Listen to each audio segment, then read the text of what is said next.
காக்கும் கரை விநாயகருக்கு சரணம், பூண்டி மகானுக்கு அரோகரா.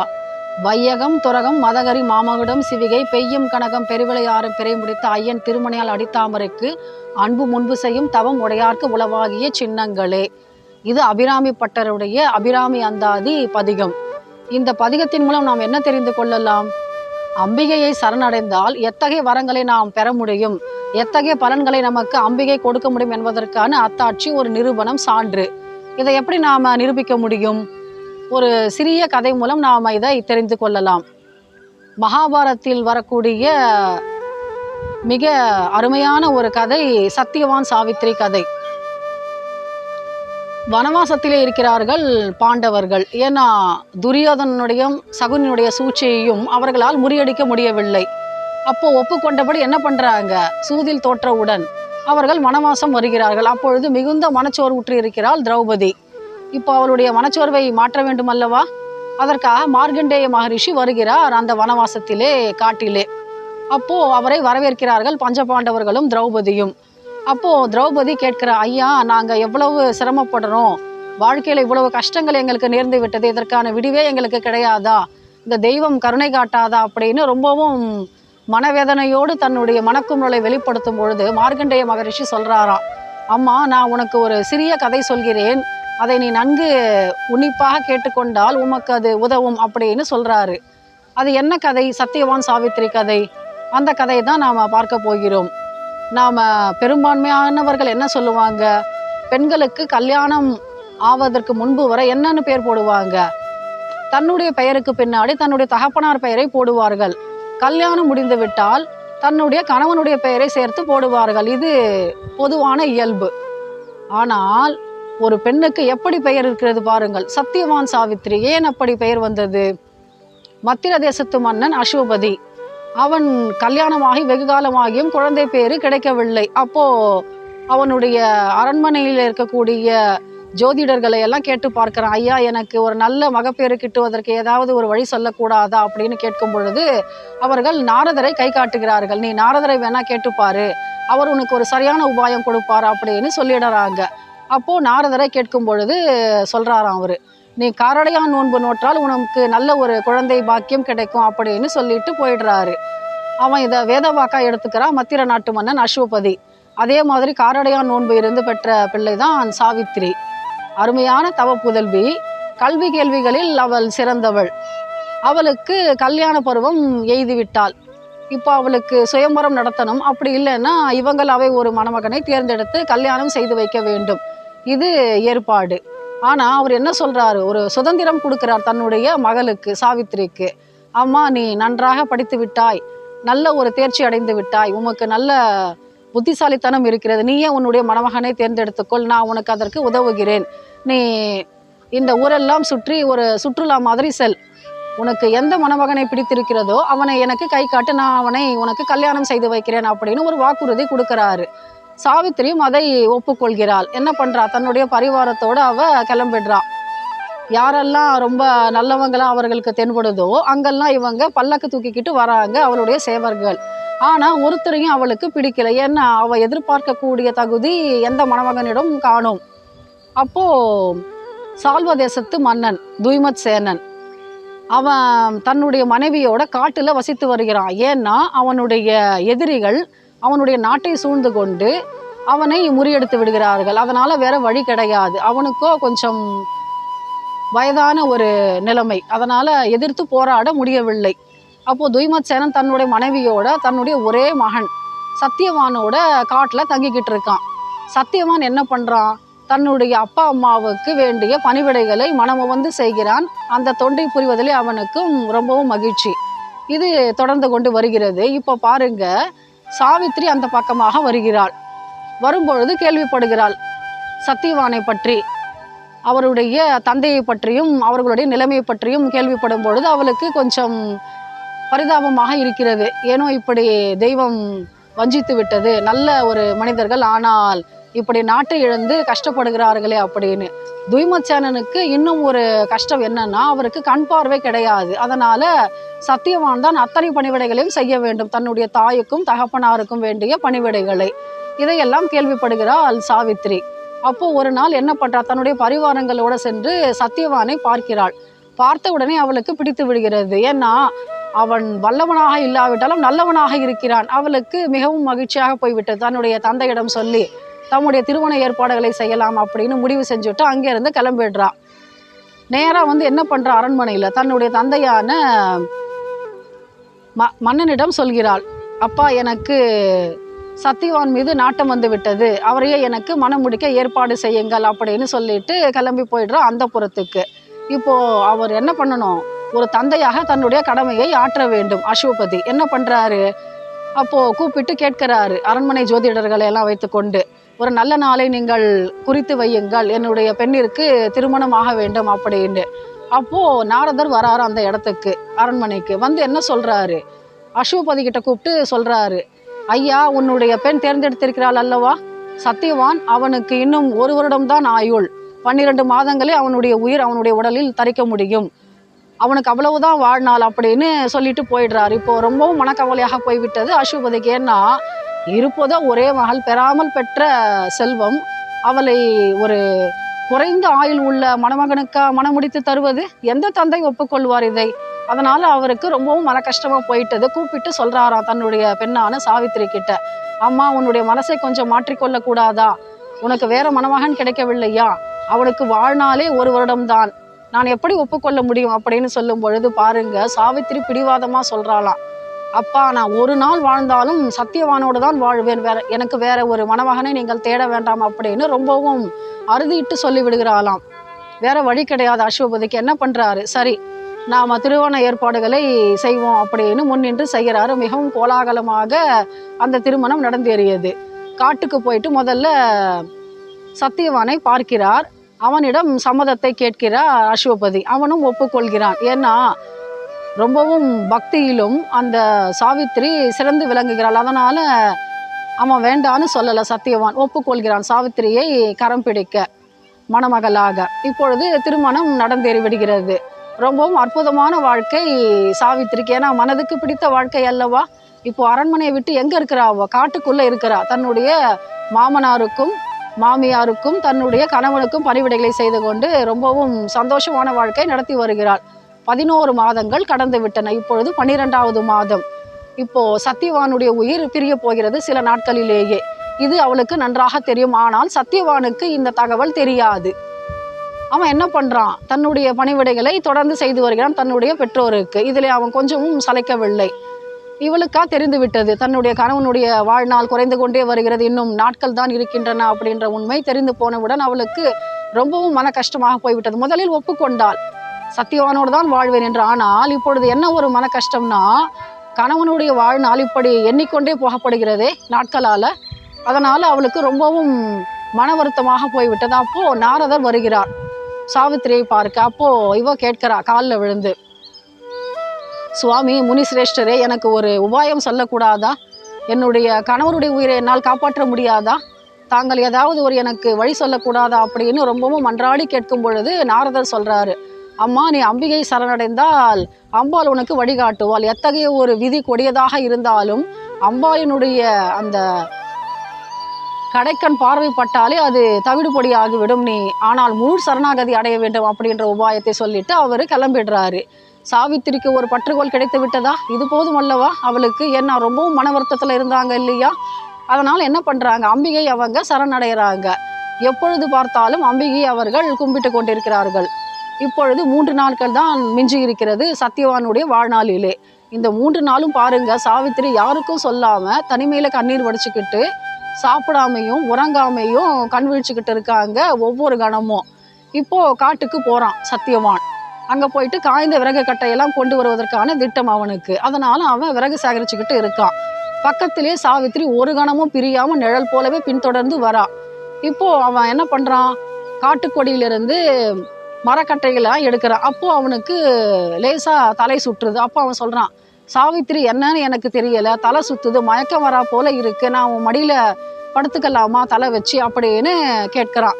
சாவித்திரியா, சரி கொஞ்சம் நேரம் படுத்துக்குவாங்க, ஏன்னா உங்களுக்கு கொஞ்சம் கஷ்டமாக இருக்கும், வெயில் அதிகமாக இருக்குது, சோர்வாக இருக்கும் அப்படின்னு சொல்லிட்டு என்ன பண்ணுறா, மடியில் படுக்க வச்சுக்கிறா. பாருங்க, இது உயிர் பிரியக்கூடிய தருணம். யமதூதர்கள் வந்து விட்டார்கள். கையில் பாச விலங்கோட வந்து உயிரை கவர்ந்து செல்வதற்கான திட்டம் வந்துட்டாங்களா. இப்போ சாவித்திரியோட மடியில் சத்தியவான் படுத்துக்கிட்டு இருக்கான். இப்போ என்ன பண்ணணும், யம தூதர்கள்லாம் வந்து பாச வலையை வீசுறாங்களாம். அப்போ வீசும் பொழுது தொலைவில் இருந்தே பார்த்து விடுகிறாளாம் சாவித்திரி. எப்படி அவளுக்கு இந்த ஒரு தவப்பயன் கிட்டியது? அம்பிகை சரணடைந்ததால் அல்லவா. அவ பார்த்த உடனே யம தூதர்கள் வந்து விட்டது தெரிந்தவுடன் என்ன பண்றா, அம்பிகையை மனசுல நினைச்சுக்கிட்டு பார்க்கிறாளாம். விழிச்சு பார்க்கும் பொழுது அவளுடைய அந்த கண்களிலிருந்து வரக்கூடிய தெறிக்கக்கூடிய கனலை பட்டு அவர்கள் பயந்து விடுகிறார்களாம். அப்போ அவ சொல்றாளாம், யாருக்கிட்ட நெருங்காதீங்க என்னுடைய கணவன் கிட்ட அப்படின்னு சொல்றாளாம். இவர்களுக்கா திகைப்பாக போய்விட்டது. ஏன்னா எந்த ஒரு மனித கண்களுக்கும் அவர்கள் புலப்பட மாட்டார்கள் யம தூதர்கள். ஆனா இந்த பெண்ணுக்கு எத்தகைய ஒரு தெய்வாம்சம் இருக்க வேண்டும், பார்த்த உடனே கண்டுபிடித்து விட்டால் அல்லவா, கிட்ட வராதான்னு வேற சொல்றாளே. அதனால என்ன பண்றாருங்க யம தூதர்கள்லாம், யமங்கிட்ட போயிட்டு முறையிடுறாங்க. ஐயா, நாங்க அவனுடைய உயிரை பறிக்கலாம்னு போனோம், ஆனா அந்த அம்மையார் எங்களை விழிச்சு பார்க்கறாங்க, அவங்களுடைய அந்த தவக்கணலை எங்களால தாங்க முடியல, நீங்க தான் போயிட்டு அவனுடைய உயிரை கொண்டு வரணும், எங்களால முடியல ஐயா அப்படின்னு சொல்லிடுறாங்களாம். இப்போ யமன் வரான், எருமை மாட்டு வாகனத்தின் மீது வந்து கொண்டிருக்கிறான். வந்து உடனே என்ன பண்றான், நேரா சத்தியவானுடைய உடல் கிட்ட வரான் உயிரை பறிக்கிறதுக்காக. அப்போ சாவித்திரியோட கண்களுக்கு தெரிந்து விட்டது. அப்போ அவ சொல்றா, ஐயா கொஞ்சம் கருணை காட்டுங்கள், என்னுடைய கணவனுடைய உயிரை தாங்கள் பறிக்கக்கூடாது அப்படின்னு சொல்லும் பொழுது யமனுக்கு கூட திகைப்பாக போய்விட்டதான். ஏன்னா அம்மா, உனக்கு ஏதோ ஒரு தவப்பயன் இருக்க வேண்டும், ஏதோ ஒரு தெய்வ சக்தி உன்னிடம் குடிகொண்டிருக்க வேண்டும், இல்லைன்னா எப்படி நீ சரியாக சொல்ல முடியும் நான் வருவதை? ஆனா என்னுடைய கடமையிலேருந்து என்னால் பின்வாங்க முடியாது, எனக்கு என்ன ஒரு கட்டளை இருக்கிறதோ அதை நான் நிறைவேற்ற வேண்டும், என்னை நீ தடுக்கக்கூடாது அப்படின்னு சொல்லும் பொழுது சாவித்திரி கொஞ்சம் பயந்து நிற்கிறாளாம். அப்போ அவர் சொல்றாங்களாம், யமன் நீ கொஞ்சம் தள்ளி நில்லு, ஏன்னா நீ பக்கத்தில் இருக்கும் பொழுது நான் சத்தியவானோட உயிரை எடுக்க முடியல அப்படின்னு சொல்லும் பொழுது இவ கொஞ்சம் தள்ளி நிற்கிறாளாம். அப்போ நொடி பொழுதுல உயிரை கவர்ந்து விடுகிறான் யமதர்மராஜா. இப்போ பாருங்க, இப்போதான் பிரசன்ஸ் ஆஃப் மைண்டு வேலை செய்யுது சாவித்திரிக்கு. என்ன பண்றா பாருங்க, ஒரு பாதுகாப்பு வளையத்தை உண்டு பண்ணுகிறாளாம் சத்தியவானை குறித்து. ஏன்னா ஒரு வட்டம் போடுகிறாளாம். அந்த வட்டத்தில் என்னன்னு சொல்ற அம்பிகை வேண்டியவோ, எந்த ஒரு துஷ்ட விலங்குகளோ அல்லது பஞ்சபூதங்களோ என்னுடைய கணவருடைய உடலை தொடக்கூடாது, அந்த உடலை சிதைக்கக்கூடாது அப்படின்னு ஒரு பாதுகாப்பு வளையத்தை போட்டுட்டு யமனை பின்தொடர்றாளாம் சாவித்திரி. பின்தொடரும்போது பின்னாடி சருகுகளுடைய சப்தம், ஏன்னா காட்டு வழியாக தானே போய்கிட்டு இருக்காங்க இப்போ, அதனால. அப்போ யமன் திரும்பி பார்த்து சொல்றானா, அம்மா நீ செய்வது உனக்கு சரியாக இருக்கிறதா, நீ ஏன் என்னை பின்தொடர்ற, நான் என்னுடைய வேலையை செய்கிறேன், என்ன நீ தொந்தரவு பண்ணாத அப்படின்னு சொல்லும் பொழுது அப்போ சொல்றா பாருங்க சாவித்திரி, ஐயா நான் என்னுடைய கணவனை நேசிக்கிறேன், என்னுடைய கணவனோட உயிரை நீங்க எடுத்துட்டு போறீங்க, நான் ஒரு அன்பான மனைவி என்ன செய்யணும், பின்தொடர்ந்து வரணும் இல்லையா, என் கணவன் இருக்கக்கூடிய அந்த இடம் தானே எனக்கு சிறப்பானது, அதனால என்ன நீங்க தடுக்காதீங்க அப்படின்னு சொல்லும் பொழுது இவருக்கு கொஞ்சம் மனது இறங்கி விடுகிறது யமனுக்கு. அப்போ அவர் சொல்றாரு, ஒரே ஒரு கண்டிஷன், உன்னுடைய கணவனுடைய உயிரை தவிர நீ வேற எதை வேணா கேட்கலாம் வரமாக அப்படின்னு ஒரு ஆப்ஷன் கொடுக்குறாராம். அப்போ சாவித்திரி என்ன கேட்கிறா, ஐயா கண் பார்வை இழந்திருக்கிறார் இல்லையா என்னுடைய மாமனார், அவருக்கு கண் பார்வை திரும்ப கிடைக்க வேண்டும், அவருடைய நாடு திரும்ப கிடைக்க வேண்டும் அப்படின்னு கேட்கிறாளாம். சரி தந்தோம், இதுக்கு மேல நீ பின்தொடராத கிளம்பு அப்படின்னு சொல்லிட்டு கிளம்புறாராம் யமன். இப்போ பாருங்க, யமலோகத்துக்கு செல்லக்கூடிய வழி அது இருட்டாக இருக்கிறது, யாருக்கும் கண் தெரியாது, ஏன்னா யமனுக்கு மட்டும் தெரியும், ஏன்னா அவங்கெல்லாம் தெய்வ சக்தி கொண்டவர்கள். அவரு போய்கிட்டு இருக்காராம். ஆனா பாருங்க, அந்த இருட்டிலையும் சாவித்திரி பின்தொடர்றாளாம், அம்பிகை நீயே துணை அப்படின்னு சொல்லிட்டு. பின்தொடரும் பொழுது கொஞ்சம் சந்தேகம் வந்து விடுகிறது யமனுக்கு, ஒருவேளை பின்தொடர்றாளா இல்ல கிளம்பி போயிட்டாளான்னு தெரியல இல்லையா. திரும்பி பார்த்தாக்கா பொறுமையா வந்துகிட்டு இருக்காளாம் சாவித்திரி. யமனுக்கா கொஞ்சம் கோபம் வந்துக்கிடுது, அம்மா நான் என்ன சொன்னேன் உங்ககிட்ட, நான் அப்பயே உன்னை வான் பண்ண இல்லையா, நீ என்னை பின்தொடரக்கூடாது, என்னை நீ தொந்தரவு பண்ணக்கூடாதுன்னு, திரும்பவும் ஏன் வர, நீ கிளம்பி போகலாம் அப்படின்னு சொல்லும் பொழுது, ஐயா நீங்க உங்க வேலையை செய்கிறீங்க, நான் என்னுடைய வேலையை செய்கிறேன், என்ன நீங்க தொந்தரவு பண்ணாதீங்க அப்படின்னு சொல்றாளாம். சரி யமனுக்கு வேற வழி கிடையாது, அம்மா நான் உன்னை வேண்டி கேட்டுக்கிறேன், உன்னுடைய கணவனோட உயிரை தவிர நீ வேற எந்த வரம் வேணா கேளு அப்படின்னு சொல்றாராம், ரெண்டாவது ஆப்ஷன்.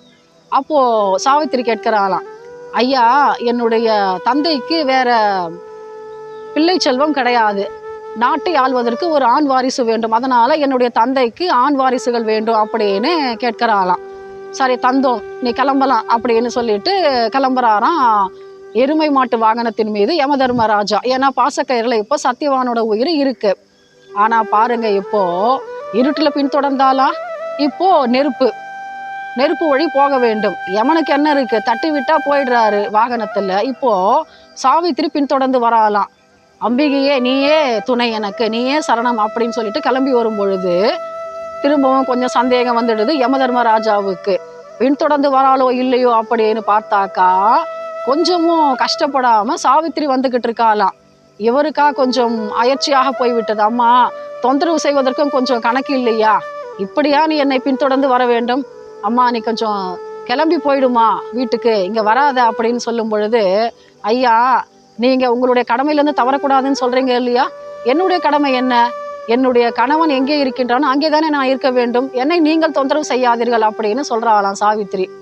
இப்போ பாருங்க, யமனுக்கு மறுபடியும் கஷ்டமா போயிட்டதான். அம்மா, திரும்பவும் தொந்தரவு பண்ணாதம்மா, வேணா நான் உனக்கு ஒரு வரம் கொடுக்குறேன், 3வது வரம். இதுக்கு மேலே நீ தொந்தரவு பண்ணக்கூடாது என்ன நீ.